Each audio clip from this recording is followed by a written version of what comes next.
of the demon Ravan, and will light it on fire. And it's such a beautiful symbol, as I was sharing on the banks of Ganga, of vanquishing, conquering, burning that Ravan aspect in you. And, you know, I can't remember how much was in Hindi and how much was in English on the God, but it's worth repeating because this demon king is not the way that, you know, like in the West where we have these good guys, bad guys, movies or books or stories, and the bad guy is all bad, like rotten to the core, you know, monster ghoul. Ravan is not like that. It's much more complex, it's much more deep. Ravan was this incredible scholar, a brilliant, like expert in the scriptures, who had done so much tapas, so much sadhana. He was not your rotten to the core type of two-dimensional monster figure at all. But what happened was, he just allowed that very humanness that we all have of greed and jealousy and lust and arrogance and ignorance. He just allowed it to take over him. And what happens when we allow that to happen, whether it's all of those, you know, 10 heads, whether it's all of the vices, or whether it's just one, what happens is our vision becomes very narrow. Think about it. If you're angry at someone, or you're jealous of someone, or you're lusting over someone, or you're greedy for something, what happens to your vision? It goes like this, boom. Like that is all you can think about.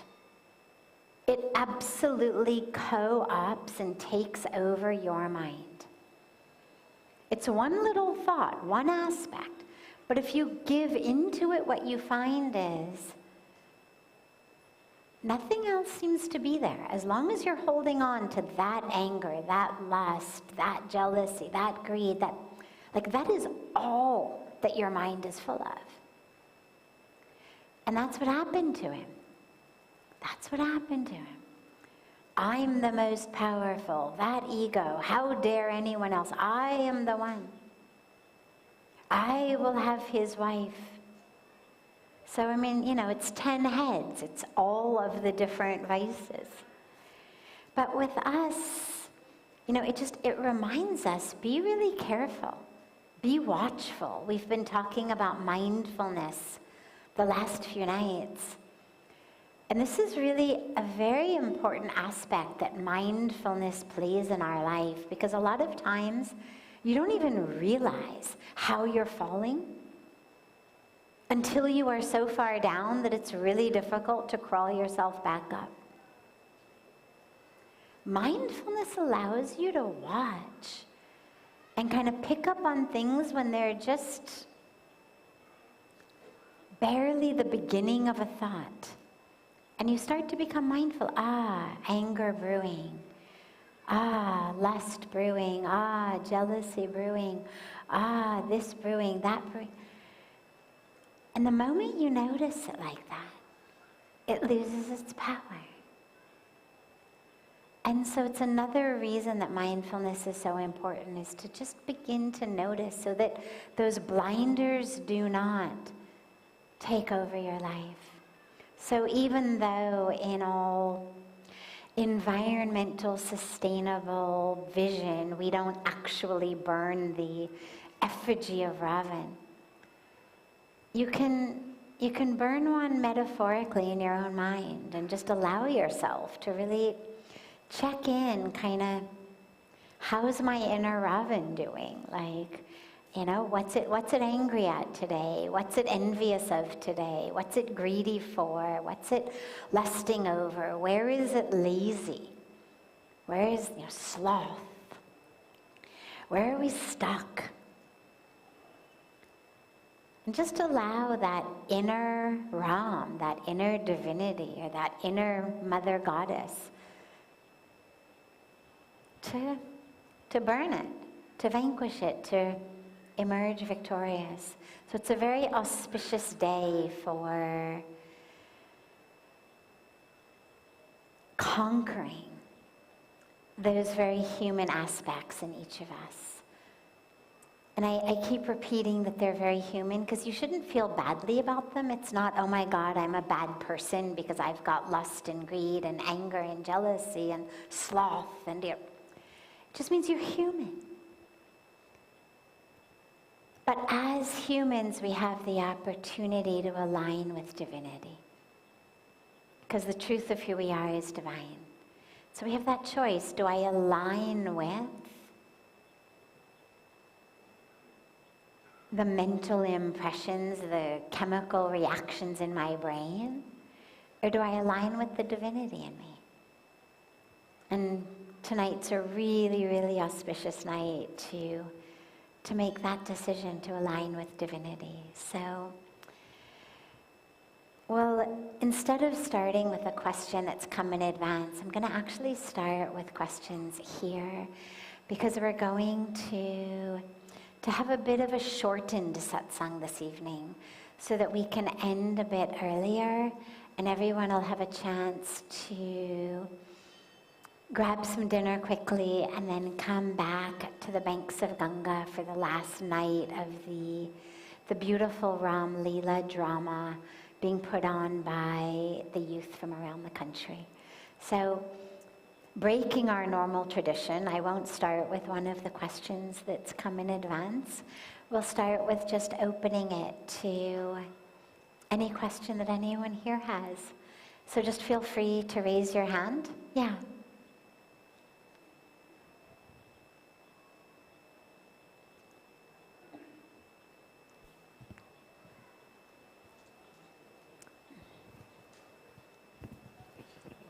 कल से stand लगा दीजिएगा. Hi Sadhviji. Namaste. Is the primary reason for consciousness or awareness establishing the human form is to know itself, or is there anything other that is the reason? Okay, great. The primary reason for consciousness, is it just to know itself? So the questions can be a little bit of, I'm sure there's some term for it in logic, I just don't remember what it is, where the same words that you use end up just tying you up. Meaning, is it to know itself? Well, it depends. The lowercase self, like is consciousness knowing consciousness? Or are we utilizing consciousness to know our capital S self? So let me explain. Consciousness does not exist in the body. Body dies, consciousness is still there. Not my individual consciousness. In order for me to individually experience consciousness, I need my physical brain. My brain is the medium through which I experience consciousness. But when I am in deep sleep, no dreams, deep sleep, consciousness exists, even though I'm no longer aware of it. If you're in a coma, or you're under general anesthesia, consciousness has not gone away. In the highest form of how we describe it. That's why I say these words can get tricky. Because we also speak about consciousness on a kind of lower level. He got hit by a baseball, he was knocked unconscious. Well, the baseball did not actually remove his consciousness. It just temporarily removed his ability to access it. Just like deep sleep, just like a coma, just like general anesthesia. Consciousness does not require the body, exist in the body. There's no reason for consciousness to exist. Consciousness is all that, it's like saying, why does existence exist? Right? Truth, Sat, or you can say existence, because the highest truth is existence. Consciousness and bliss. This Sat, Chit, Anand. That is this supreme reality, Brahman. All that is. Isness. It just is. There's no reason, it just is. We experience it in our physical, temporary human bodies in a way that is higher than, much more developed than, other physical bodies of other species, in order that we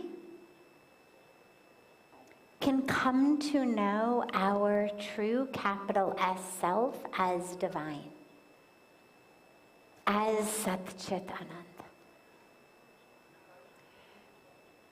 But just because we have the ability to access that level of consciousness doesn't mean we're going to choose to. We also have free will. Plenty of people end their life just as unconscious as they began it. That's why we keep coming back, lifetime after lifetime after lifetime. It's like, you keep doing 5th grade till you learn long division.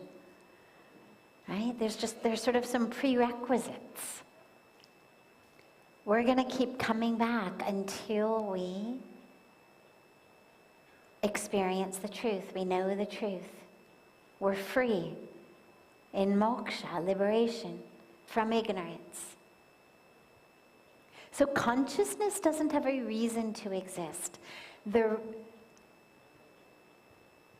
benefit, not sure I would say reason, but the benefit for us being able to access consciousness, able to be conscious of our own consciousness, right? I can watch myself. I can be aware that I am aware, conscious that I am conscious, is so that we can know the true self. So try, when you're thinking about it, instead of keeping it just purely philosophical, which is fascinating, but not of much personal use, to ask yourself, okay, so what does this mean for me? How am I interacting with consciousness? Not just why is consciousness there, but why am I conscious? And am I using that to the highest potential, the highest reason? Or am I wasting it? Yeah, beautiful. Other questions? Yes.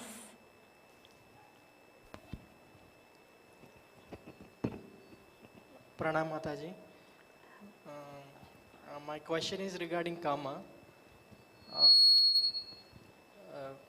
Come in front of the speaker. It's just that you're too close to the speaker. Yeah, there you go.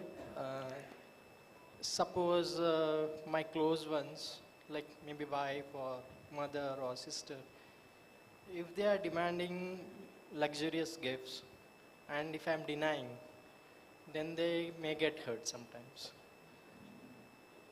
Because I may not be able to afford it, or I may not be able to want it, because I am in the beginning of my career.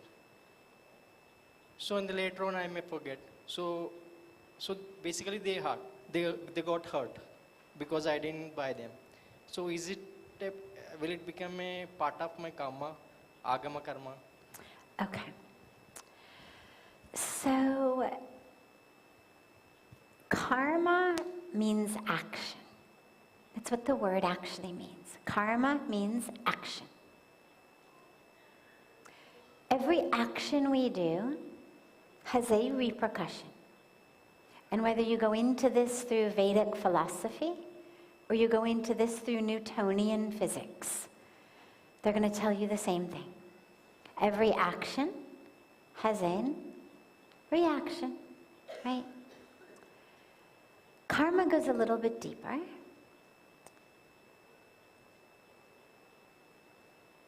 Our karmic path is not only about the ramifications, the consequences, the results of our actions, but it's also about that which is most conducive for us to take our next step on our spiritual journey. So that which we are receiving in life, it's not good or bad. We may feel good or bad about it, but the universe does not put such labels on things. We want wealth, but the universe doesn't have any opinion over that. It's not, people have this misunderstanding that, if you were really good in a past life, you're going to be rich in this one.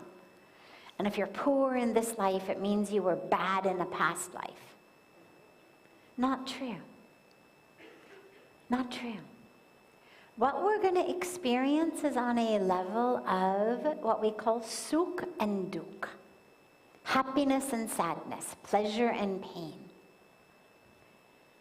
Money does not always bring happiness. Living a luxurious life does not always bring happiness. It's not wealth equals sukh. It's not, you want to be happy, buy more things. It's not how it works. Ask anybody who's rich. What we know from a basis now of research is that if you are super, super, super poor, not enough to eat, no roof over your house, no sweater in the winter, it's unlikely that you're going to be very happy. But once you go above the basic levels of poverty, once there is food to eat, a roof over your head, money for clothes, money for medicine, school, that level. More money does not necessarily equal more happiness. More jewelry does not equal more happiness. A bigger car does not equal happiness. So the karma that we're getting is not on the basis of the wealth. It's on the basis of the sukh and dukh. Cause harm to others, cause pain to others, cause dukh to others, you will get that. Cause sukh for others, happiness, bring happiness to others, that's what you're going to get. But so the wealth, the situation that you are in, the situation that they are in, and all of the pieces of it, are those that are most conducive for all of you to take your steps closer to the divine. Some people are going to take their next step best in a situation of luxury. Some are going to take their next step best in a situation of scarcity and simplicity. The only place that we start to attract karma, like the repercussions of karma, is based on how we react to what we have. So if I don't have much, and therefore I go out and steal it, or I peek into other people's windows and I wish that they die so that I could get their jewels, like that's going to give me some karmic repercussions. But simply not having it is not in and of itself going to bring karma. Even having the desire for it, as long as I'm not going out and doing something that is harmful to others. If they shout at you and they say you are a lousy, useless husband, that's going to give them some karmic fruit, because that brings you pain. It's verbal violence. If they make you feel awful, that's going to give them some karmic fruit. But if they simply have a thought in their mind of, I wish I had more diamonds, but they don't do anything about it, and they work spiritually to actually overcome that, then no, they're not going to accrue any karmic fruits from that. And for you, in terms of the money, I would say, rather than catering to the cultural viewpoint that more is better in terms of jewels and luxury items, ask yourself, what is it that actually brings us happiness? What brings sukh? And work toward that, so that you don't end up wasting your life just accruing more and more, because it's never enough. If you don't have happiness on the inside, you could wear diamond bracelets from here to here and it is not enough. You've got to cultivate the happiness on the inside. And that's cultivated through connection to the divine, connection to ourself, connection to each other. It's cultivated through meaningful work, whether you're paid for it or not, meaningful engagement in some way with the universe, that there's some benefit to the universe for the fact that you got out of bed in the morning. Whether you got financially reimbursed for it or not, that doesn't matter. But just that you've done something on this planet today that was meaningful in some way. So connection, meaningful engagement.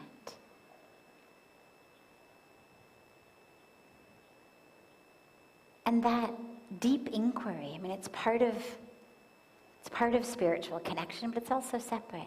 That sort of just deep inquiry into who you are, so that you can live every minute and every moment more and more as light. I mean, we're talking about Ram and Ravan. You want to live every minute more and more as Ram. You know, it's that embodiment of Ram. He wasn't any less of a husband in the 14 years that they were in the forest with nothing. Right? It's not like he was a better husband when he was able to give Sita all of the fancy things than when they were in the jungles. Right? So focus on the depth of what really matters. If the luxury items come, they come. If they don't come, don't worry about it. The happiest people I know are not the richest people I know. They're people who have very consciously and deliberately chosen how to spend the days of their life in that which matters. Being of service, being instruments in God's hands, being connected, having compassion and engagement, all of that. Sadhana, consciousness, mindfulness. These are the things, gratitude. These are the things that give you sukh. Don't worry about the jewelry. So I'm going to actually end here, and if it's okay, we'll start with your question tomorrow. I just want to be really respectful of the youth who have come to put on the Ram Leela. We've been late in going every night. Last night, night before, we were very late in going. So we've promised them that we will be on time tonight. Arti ran over, so, you know, it's not going to start at exactly 8. It'll probably start in about 20 minutes or so. But I want to give people a chance to have a little something to eat and then get down. But we'll start with your question tomorrow night. Kal aapki question se shuru karenge. Theek hai?